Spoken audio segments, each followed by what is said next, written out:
Next up on our agenda is Brian Hechel. Brian is a former railroader who abandoned that life for a career in information technology, or IT. Cousin It, is a fan of not only information and technology, but also trains and tractors, which are featured heavily on his Cheesehead Media YouTube channel. He embraced digital photography about 20 years ago. In that time, in that space of time, a typical photographer might upgrade their gear 5 or 6 times. But Brian, and if you know him, he's anything but typical. He picks up a new camera or drone about every 2.5 days.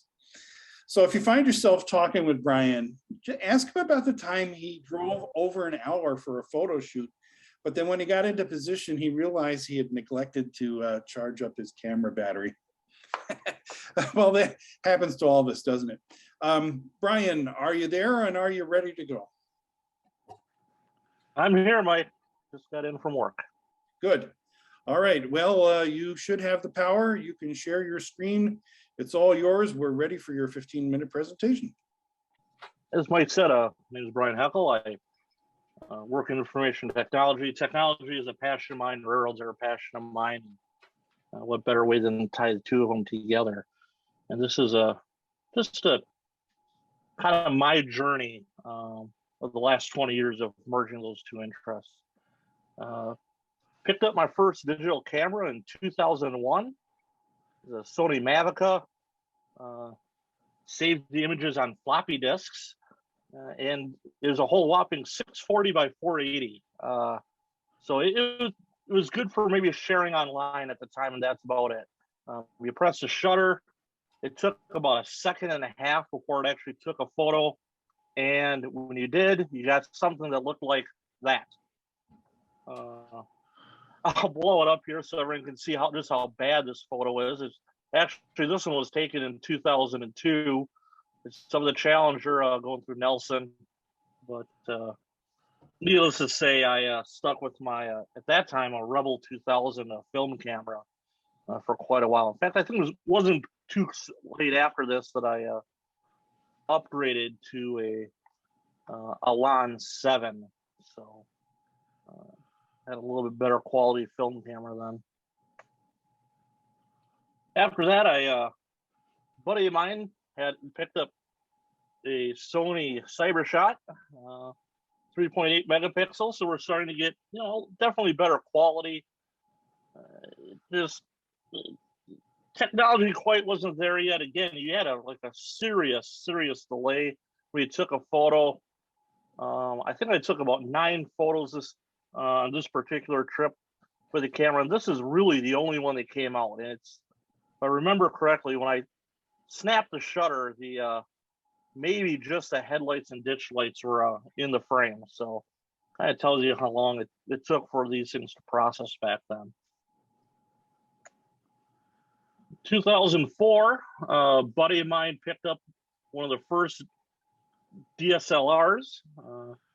That is not misspelling. That is actually Canon's D60 that they had out at the time before they changed their naming convention, because they sounded a lot like what Nikon was doing. And it was a decent camera. 6.3 megapixels. Even though the ISO went up to 1000 ASA for us film guys, anything above 400, even 400 was kind of noisy. So at 3 frames a second, it wasn't the fastest, and my Elan 7 at the time was going through 4 frames a second if I turned the motor on. So I can see where the technology was going. It just wasn't there for me yet. But it took good photos. This happens to be, I was sitting on the windowsill of my buddy's Grand Prix at the time. We were matching track speed, so we're doing 80 miles an hour down Highway 16 outside of Oconomowoc.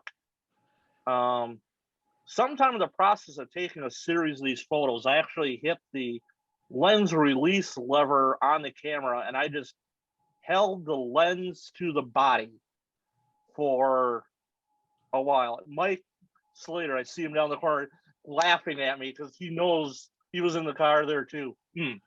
Excuse me. So, yeah, that was a fun trip. After that, back up a little bit. Borrowed a CASIO Lexum from a friend of mine, and what appealed to me about this was the size. You know, it's about the size of an Altoids can. It's about the best way to describe that. And I finally had a digital camera that was good quality that you could carry everywhere, and I did.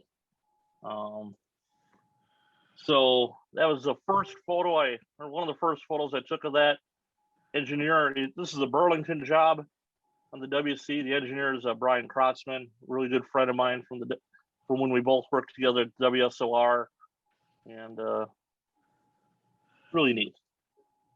Well, that got replaced very quickly with with his older brother, a 10 megapixel version of the same camera, same size, the Z7100. And this camera, let's see here, 2000, I don't know, is 2006 that I picked this one up.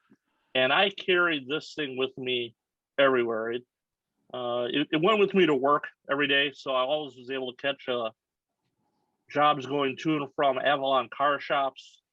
I worked at the time at a location that was inside the old Alice Works, so got to see the Zephyr come in. Second photo here is Norfolk Southern car that got worked on, and then I started using it to document things that were going on too. Here we have the first or the last day at the old Sturtevant Depot, and the first day at the new Sturtevant Depot. And I got these on film, but you know, having being able to take a photo digitally and share it with your friends or right away with, you know, once you got on the computer, was kind of a lot of fun. And went on a trip to Indiana with this, and it was cold, but found this little critter outside an ADM plant, and this here is up in Atlanta, waiting for a photo train to come by. We all know that this Monon engine lost its cab when it was being relocated to the new museum area, but it was kind of neat. And one of the things I enjoyed about digital is that I could, you know, even if I had my film camera loaded with you know, color slide, Fuji Velvia 100 was my preferred go-to after Kodachrome went away, was I can just quickly hit a button and go to black and white. And I have both a color version of this shot and the black and white. And the black and white versions just does it for me. Something the color version wouldn't do.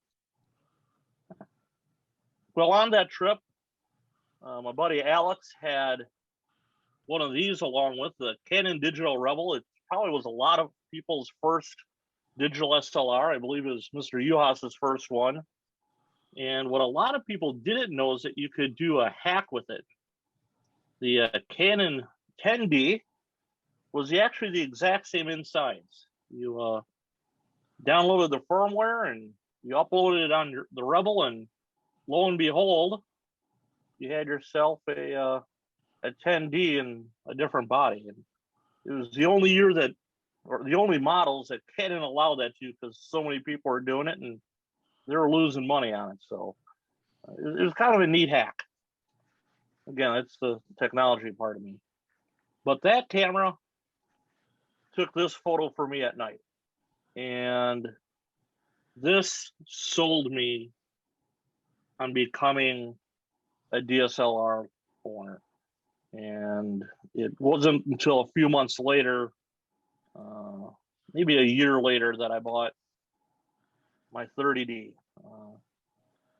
8.5 megapixels. At the time, everyone was saying was equivalent to a 35 millimeter slide at the time. having just such an infinite range of ISO, of your film speeds, anything over 1,000 kind of, started looking grainy. But you never had 1,000 speed of film, so this was just great. 5 frames a second, and by now too, Adobe had created Lightroom, so I started playing around with the raw files, and learning how to tweak them and change the color up a little bit. That really helped too, because it's stuff I couldn't do in a darkroom anymore. So the day after I got the camera, I let the batteries charge up overnight, and this was the very first photo I ever took with my 30D. Absolutely, it's not the best, it's not in focus, but it has a significant meaning to me. This is, I believe it's up at the new Sturtevant Depot. I was shooting over the bridge at the time. Of course, now that I had a good digital camera and nighttime meant nothing, I had to go out, and about 2 in the morning took this photo.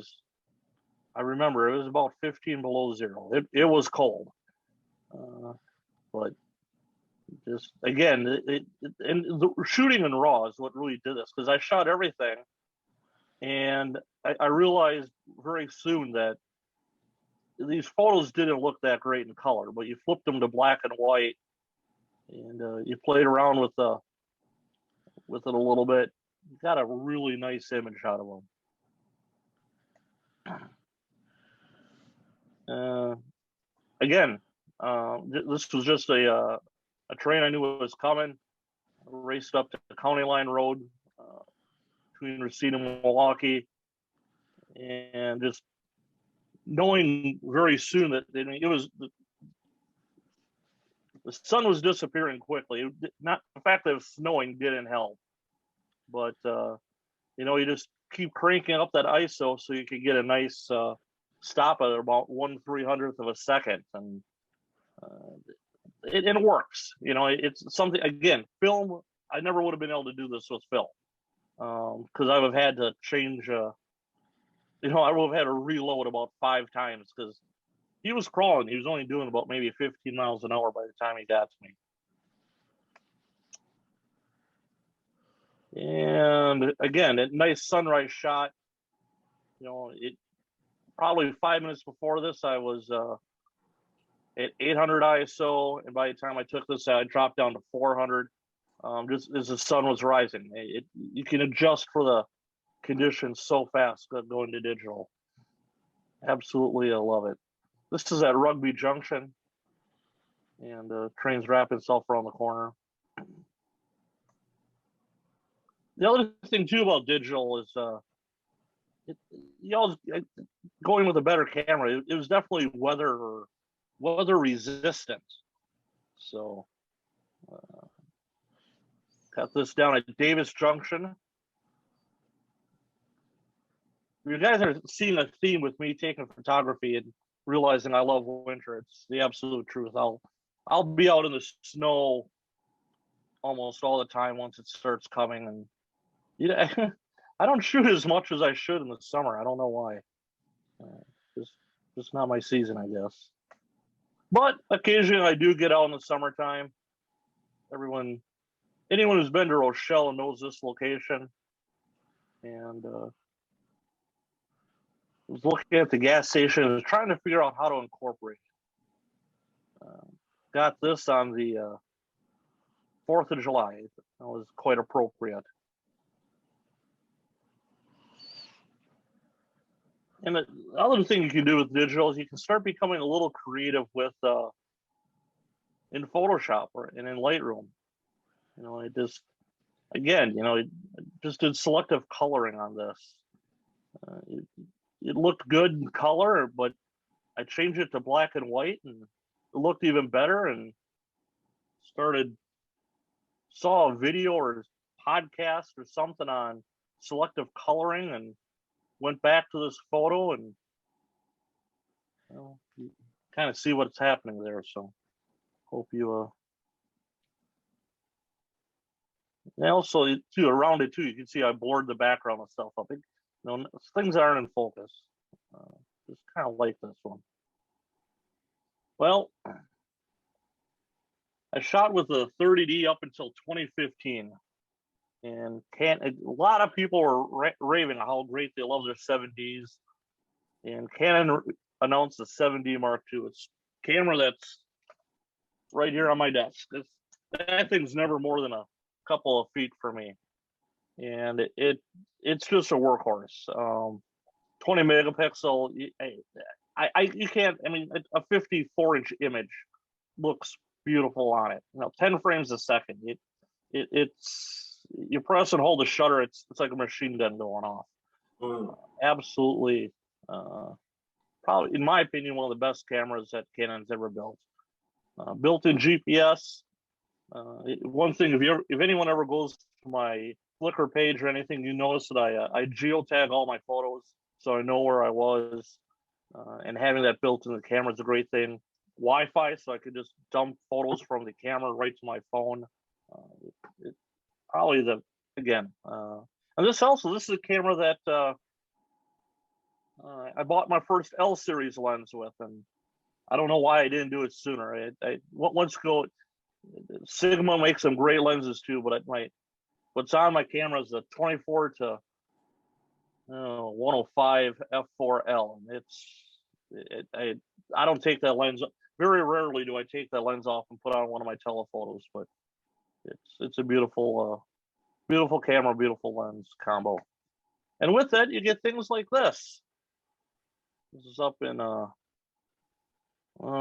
it begins with an H. It's Minnesota, somewhere between the Twin Cities and Duluth.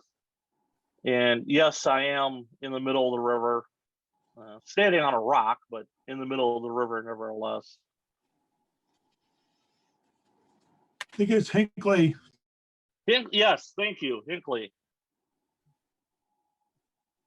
I remember the name. And this here, if I try this with my 30D, I'd be fighting with the noise a lot in Photoshop. This is straight out of the camera. I don't think I ever touched it. This outside of Galesburg at an interlocking called Yost. Probably one of the last places that the Santa Fe signals on it.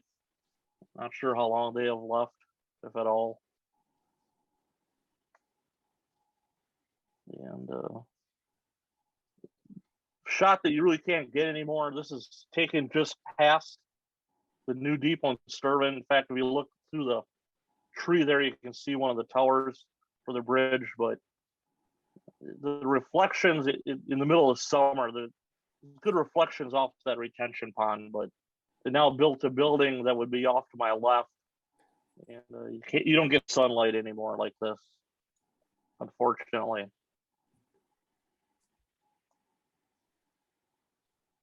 And this photo, to me, this is a great way to describe the shutter. I probably started shooting photos when the engine was, it just entering the curve, and I just held down the shutter. I might have 30 or 40 shots of this train going through this curve, but in the process of looking at them, you don't realize how much you shake, at a 200 millimeters. So there'd be some in which I had, the top of the engine chopped off, or the pilot was down by the screen, and you get rid of those. I'm probably down to about maybe 20 usable images. Look at some of them that may have been out of focus. I'm down to 10. And then, you start having weird things growing out. You might have a tree branch coming out of the top of the locomotive or something. Well, then I was down to 4. So if anyone's out rail fanning with me and they're like, why do you just it's not a spray and pray for me. It's just to get the perfect shot. And with digital, there's no cost. It's just memory cards, and bring 4 or 5 of them with you, or a big enough one, and you don't have to worry about it. And down in Florida, Wow. wanted to see the Florida East Coast one day, so I drove up to St. Augustine, caught it. Definitely need to get down there again. My sister lives just outside of Davenport, so driving over to the East Coast is not that hard.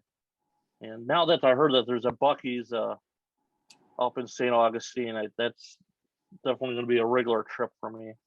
Probably this January, I think I'm going to go down there. And yeah, the other thing I have appreciation for is water. This was a cold December evening, just a little bit of ice on the river, but heard that CN was running a bunch of new locomotives that they picked up down in Chicago and were coming north. This was the second of 2 trains, I believe they had them on, going across the bridge in Oshkosh.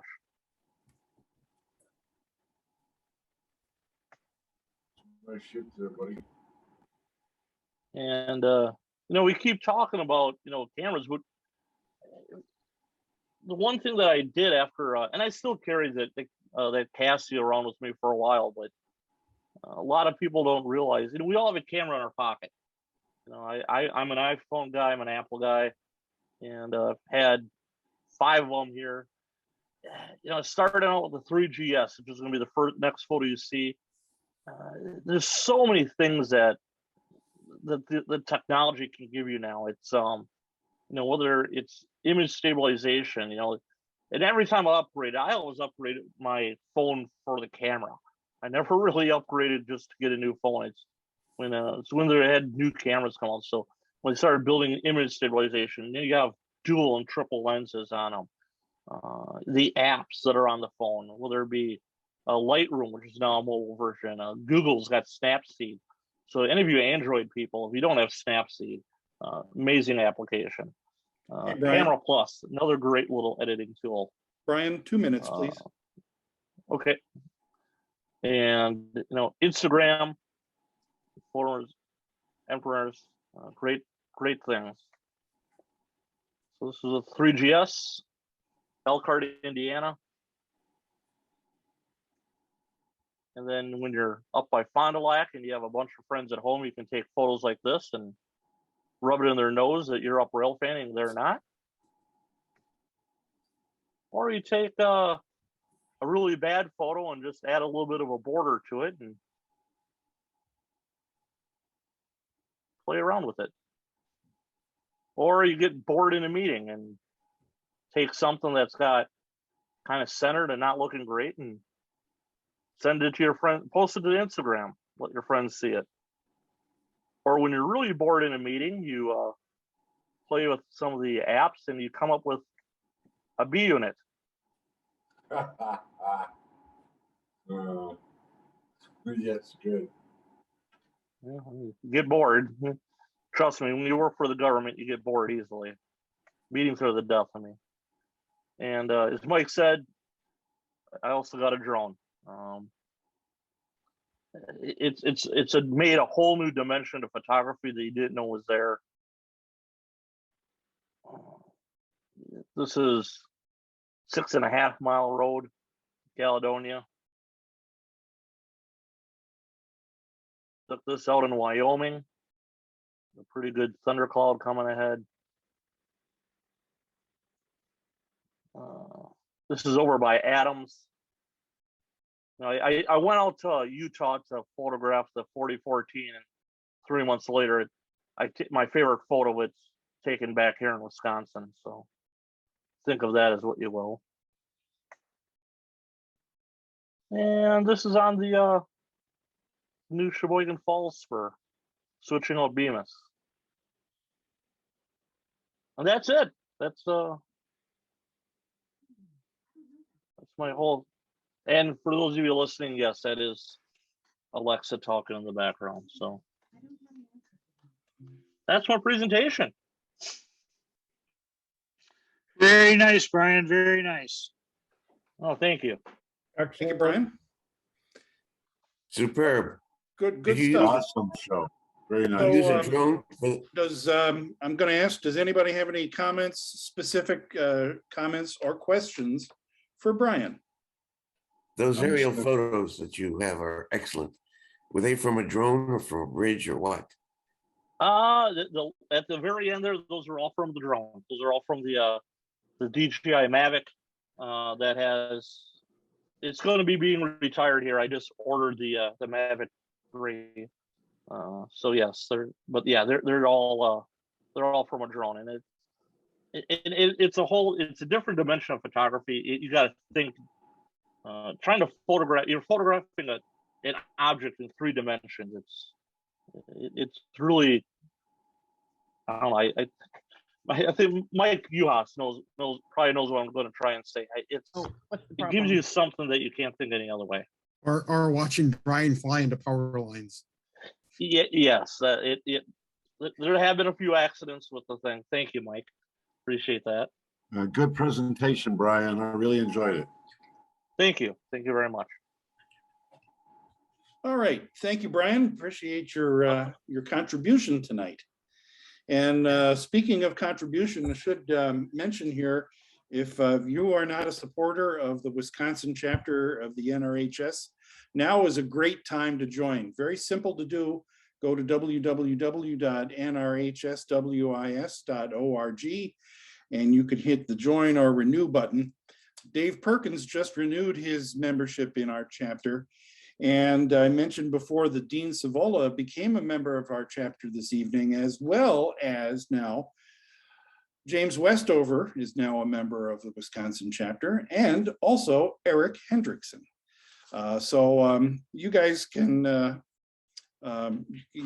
join these guys as becoming members simply by going to www.nrhswis.org.